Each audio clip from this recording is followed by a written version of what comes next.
ቪዲዮን አይታችሁ ከጨረሳችሁት በኋላ ላይክ እና ሰብስክራይብ ሳታደርጉት እንዳትወጡት። ቴንክ ዩ። መልካምነት ሁሌም ያሸልማል።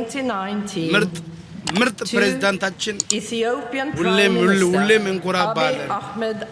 ዶክተር አብይን ኮንግራጁሌሽን በሉት እና ደስ ይበለው፣ ይመቸው። ምርጥ ፕሬዝዳንታችን ነውና በጣም ያንሷል። ይሄን ከዚህ በላይ ሽልማት ይገባዋል እና በጣም እንኮራለን ዶክተር አብይ።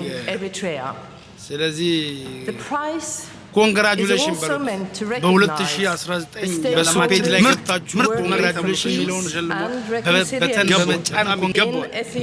ዶክተር አብይ በጣም ያንሷል። very humble president, so like him. When Abiy Ahmed became Prime Minister in April 2018, he made it clear that he wished to resume peace talks with Eritrea. In close cooperation with Isaias Afwerki, the president of Eritrea, Abiy Ahmed quickly worked out the principles for a peace agreement to end the long no peace, no war stalemate between the two countries. These principles are set out in the declarations that Prime Minister Abiy and President Afwerki signed in Asmara and Jeddah in July and September. An important premise for the breakthrough was Abiy Ahmed's unconditional willingness to accept the arbitration ruling of an international boundary commission in 2002. Now, peace does not arise from the actions of one party alone. When Prime Minister Abiy reached out his hand, President Afwerki grasped it and helped to formalize the peace process between the two countries. The Norwegian Nobel Committee hopes the peace agreement will help to bring about positive change for the entire populations of Ethiopia and Eritrea. In Ethiopia, even if much work remains, Abiy Ahmed has initiated important reforms that give many citizens hope for a better life and a brighter future.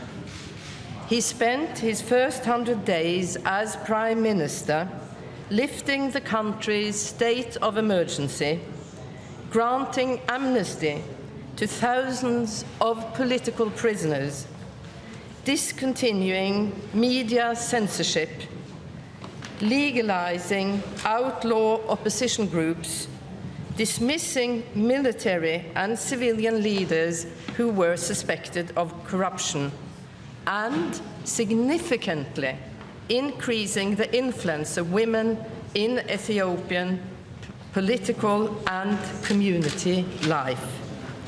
He has also pledged to strengthen democracy by holding free and fair elections.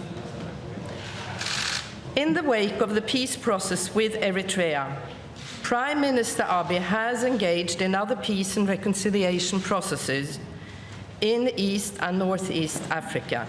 In September 2018, he and his government contributed actively to the normalization of diplomatic relations between Eritrea and Djibouti after many years of political hostility.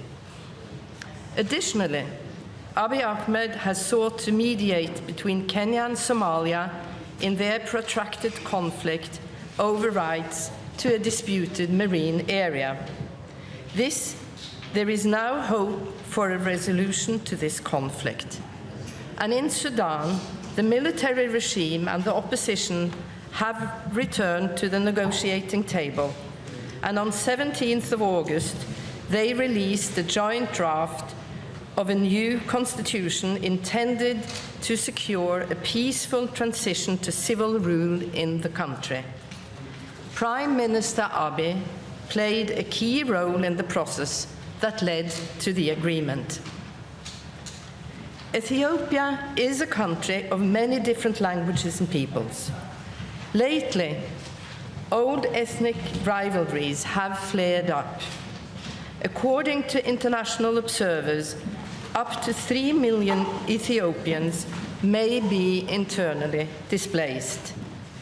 This is in addition to the million or so refugees and asylum seekers from neighboring countries. As Prime Minister, Abiy Ahmed has sought to promote reconciliation, solidarity, and social